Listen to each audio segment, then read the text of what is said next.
Hello दोस्तों, स्वागत है आप सभी का आज के वीडियो में। आज का जो हमारा टॉपिक है वो है क्वेश्चन बेस्ड ऑन नंबर्स, ये संख्याओं पर आधारित प्रश्न। चलिए स्टार्ट करते हैं। पहला क्वेश्चन है हमारा, किसी संख्या का 4/5 भाग उसी संख्या के 1/5 भाग से 21 अधिक है, वह संख्या बताओ। क्वेश्चन क्या है कि कोई एक नंबर है हमारा और उस नंबर का 4/5 पार्ट उसी नंबर के 1/5 पार्ट से 21 ज़्यादा है, तो हमें बताना है कि वो संख्या क्या होगी, वो नंबर क्या होगा। तो अब मुझे नहीं पता था वो नंबर क्या है, तो मैंने मान लिया कि वो नंबर कितना है हमारा, x है। अब मैं इसको लिख सकता हूँ 4/5x, तो मैंने लिख लिया 4/5x। इसको मैं लिख सकता हूँ 1/5x, ठीक है, मैंने लिख लिया 1/5x, क्योंकि x का ही तो है ना, उसी नंबर का तो हमें फाइंड करना है। अब क्या बोला है, इन दोनों का डिफरेंस है 21। डिफरेंस मतलब क्या, माइनस। तो मैंने 4/5x से 1/5x को माइनस कर दिया। आंसर कितना आना चाहिए, 21 आना चाहिए। अब हम क्या करेंगे, इसको हम सिंप्लीफाई कर देंगे। बेस सेम है तो बेस मैंने कॉमन ले लिया 5, ऊपर 4x माइनस 1x मतलब कितना 3x इज इक्वल्स टू हो गया 21। अब मुझे चाहिए x की वैल्यू, तो मैं ये बाकी वैल्यूज़ को ट्रांसफ़र कर दूंगा। तो ये हो जाएगा x is equals to 21 into 5 divided by 3। इसको हम कैंसिल कर देंगे, 3 7 ज़ा 7 5 ज़ा 35। तो x हमारा आ गया कितना 35, मतलब वो नंबर कितना रहा होगा 35, जिसका 4/5 और 1/5 के बीच का डिफरेंस कितना है 21। चलिए नेक्स्ट क्वेश्चन देखते हैं। नेक्स्ट क्वेश्चन है हमारा, किसी संख्या का 3/5 का 1/3 भाग उसी संख्या के 1/3 का 1/2 भाग से 10 अधिक है, वह संख्या बताओ। क्वेश्चन क्या है कि कोई एक नंबर है, उस नंबर का हमने सबसे पहले 3/5 पार्ट लिया, फिर जो आंसर आया उसका हमने 1/3 पार्ट लिया, हमें एक रिजल्ट मिला। हमने फिर क्या किया, वही पुराना जो नंबर था उसका 1/3 पार्ट लिया, एक नंबर आया, और उस रिजल्ट का हमने 1/2 पार्ट लिया, फिर हमें एक रिजल्ट मिला। और उन दोनों के बीच का जो हमने डिफरेंस देखा वो कितना देखा, 10 देखा। जो हमारा पहला नंबर है वो सेकंड नंबर से 10 ज़्यादा था, तो हमें बताना है कि वो नंबर कितना है। तो देखिए यहाँ पे जो हमारा फर्स्ट नंबर है 3/5, यहाँ पे भी मैं सेम कर ले रहा हूँ। मैं मान ले रहा हूँ कि वो नंबर कितना है, x है हमारा, क्योंकि हमें वो नंबर तो पता ही नहीं है। तो क्या मैं इस 3/5 को लिख सकता हूँ 3x/5, क्योंकि फर्स्ट हमने x का कितना लिया 3/5 लिया। अब इसका हम कितना लेंगे 1/3, मतलब मल्टीप्लाइड बाय 1/3। ठीक है, कोई डाउट नहीं। नेक्स्ट क्या 1/3, तो हमने मान लिया वही फिर x का 1/3 मतलब x/3, और इसका हम फिर कितना लेंगे 1/2 लेंगे। इन दोनों के बीच का डिफरेंस कितना आना है 10 आना है। डिफरेंस मतलब माइनस करना है, तो मैंने यहाँ पे माइनस का साइन लगा लिया। ये हमारी इक्वेशन बन गई। ये हमने सारे डिजिट्स को प्लॉट कर दिया विदाउट किसी कन्फ्यूजन। अब क्या करना है, मुझे इसको सॉल्व करना है, तो मैं सीधा सॉल्व कर ले रहा हूँ। ये 3 से ये 3 कैंसिल हो गया, तो यहाँ पे बचा कितना x/5 माइनस, यहाँ पे बेस क्योंकि सेम नहीं है तो हम इसको सेम कर लेंगे, तो ये हो गया x/6 इक्वल्स टू 10। यहाँ पे क्योंकि मल्टीप्लिकेशन का साइन था तो डायरेक्ट हमने ऊपर का ऊपर मल्टीप्लाई और नीचे का नीचे मल्टीप्लाई कर दिया। अगर मल्टीप्लाई की जगह प्लस माइनस कुछ साइन होता फिर हम क्रॉस मल्टीप्लिकेशन और बाकी मेथड से बेसिस सेम करते, बट यहाँ पे क्योंकि मल्टीप्लिकेशन का साइन था तो हमें ऊपर कोई भी चेंज नहीं करना पड़ता, हम सिंपली ऊपर का ऊपर मल्टीप्लाई और नीचे के नीचे नंबर का मल्टीप्लाई कर देते। आंसर हो गया हमारा x/5 माइनस x/6। अब देखो यहाँ पे माइनस का साइन है और बेसिस हमारे डिफरेंट है, तो हमको यहाँ क्या करना पड़ेगा, क्रॉस मल्टीप्लिकेशन करके बेस सेम करना पड़ेगा। तो ये कितना हो गया 5 × 6 30, ये ऊपर मल्टीप्लाई होगा तो ये हो गया 6x माइनस ये इधर मल्टीप्लाई होगा तो हो गया 5x इज इक्वल्स टू 10। अब मैं क्या करूं, ये कैंसिल हो गया, बचा x इज इक्वल्स टू ये 30 यहाँ ट्रांसफर हो जाएगा, तो 10 × 30 300। तो मेरी x की वैल्यू कितनी आ जाएगी 300। चलिए अब आते हैं नेक्स्ट क्वेश्चन पे। नेक्स्ट क्वेश्चन है हमारा, a अपने 3000 रुपये का 2/3 भाग b को बस शेष का 1/5 भाग c को देता है, अब उसके पास कितने पैसे बचे।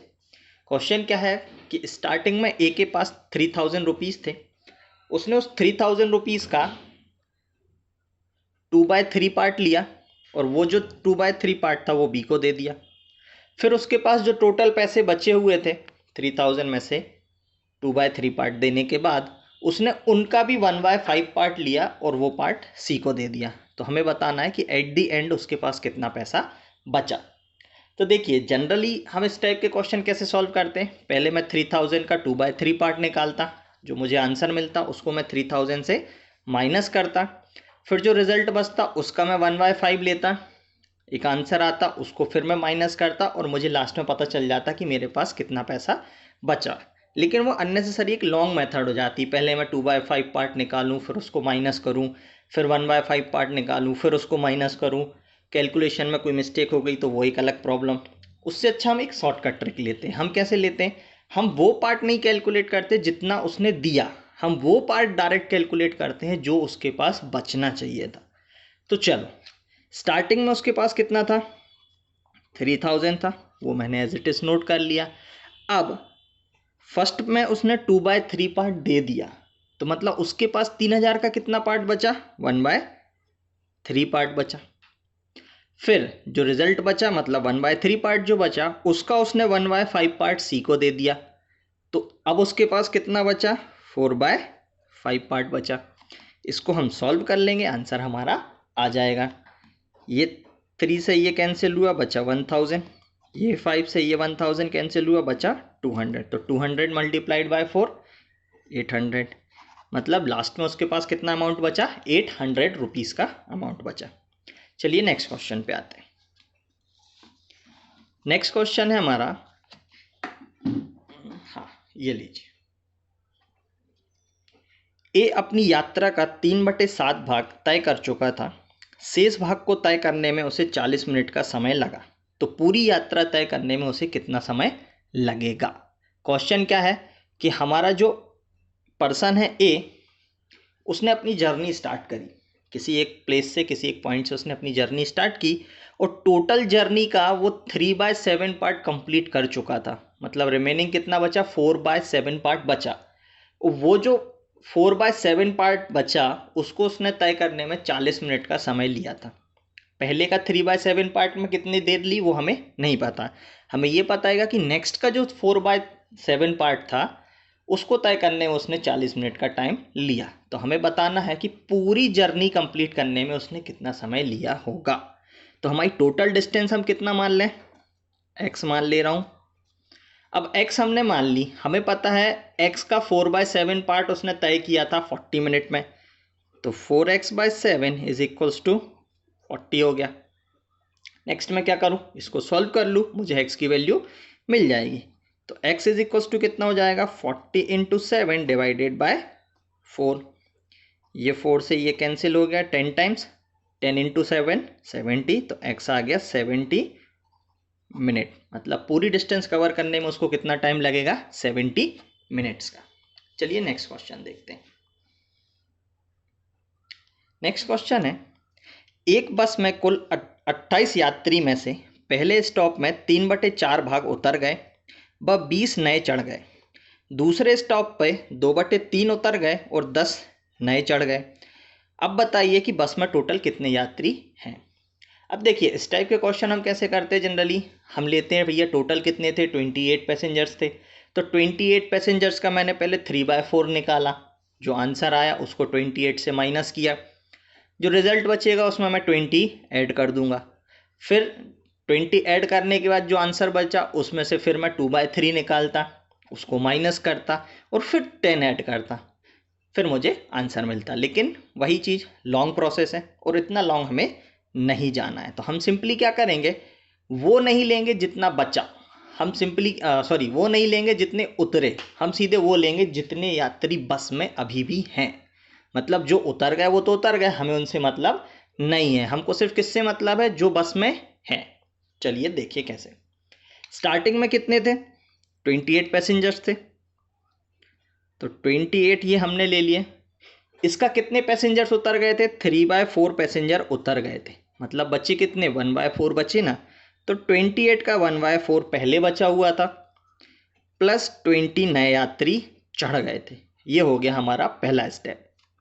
देन इसका जो ये पूरा फर्स्ट स्टेप का टोटल आंसर आएगा, इसका 2/3 पैसेंजर्स जो हैं वो हमारे सेकंड स्टॉप में उतर गए और उसमें भी 10 यात्री हमारे नए चढ़ गए।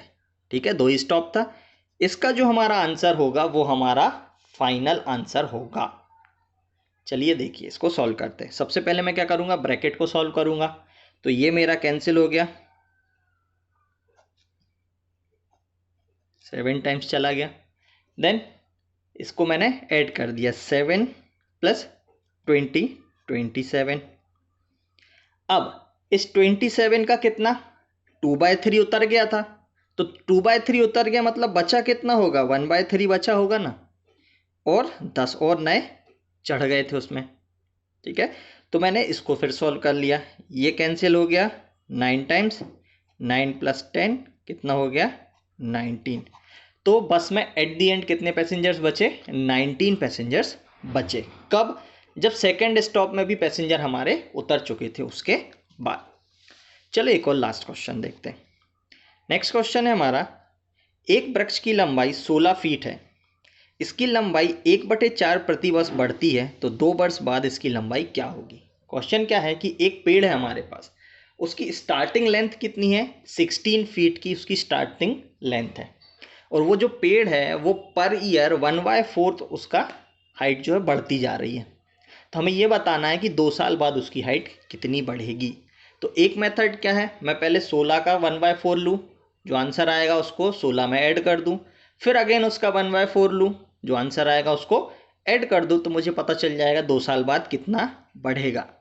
लेकिन भाई लॉन्ग मेथड टाइम ज़्यादा लगेगा और कैलकुलेशन मिस्टेक हो गई तो पूरा आंसर गलत हो जाएगा। उससे अच्छा हम शॉर्ट ट्रिक पे जाते हैं। हमारी शॉर्ट ट्रिक क्या है, सबसे पहले हम कैलकुलेट कर लेंगे कि एक्चुअल में पेड़ कितना बढ़ रहा है। तो देखो पहली हाइट उसकी 1 है और इस 1 का वो कितना 1/4 और बढ़ रहा है। इसको मैंने क्रॉस मल्टीप्लाई किया, ये सॉल्व किया, तो आंसर हो गया 5/4। मतलब जो हमारा पेड़ है वो हर साल 5/4 से इंक्रीज हो रहा है। कितनी बार होगा, 2 बार होगा, क्योंकि 2 साल का हमसे पूछा हुआ है। तो ओरिजिनल हाइट उसकी कितनी थी 16 प्लस फर्स्ट ईयर का 5/4, sorry multiplied by first year का 5/4 मल्टीप्लाइड बाय सेकेंड ईयर का 5/4। ठीक है, पहले 16 था, फिर 16 का 5/4 भाग बढ़ा, और फिर इसका जो आंसर आएगा उसका 5/4 भाग बढ़ा। चलिए इसको सॉल्व कर लिया, 4 4 जा 16, 4 1 जा 4, बचा कितना 5 × 5, 5 5 जा 25। तो हमारा आंसर आ गया 25 फीट। चलिए दोस्तों, आपको ये वीडियो हमारा कैसा लगा वो हमें कमेंट करके ज़रूर बताएं। आज के वीडियो में बस इतना ही। अगर आपको वीडियो पसंद आया तो लाइक ज़रूर करें, सब्सक्राइब करें, शेयर करें, ताकि ज़्यादा से ज़्यादा लोग इसको एडवांटेज ले सकें। और अगर आपके पास मेरे लिए कोई सजेशन है तो वो भी मुझे ज़रूर बताएं। Thank you.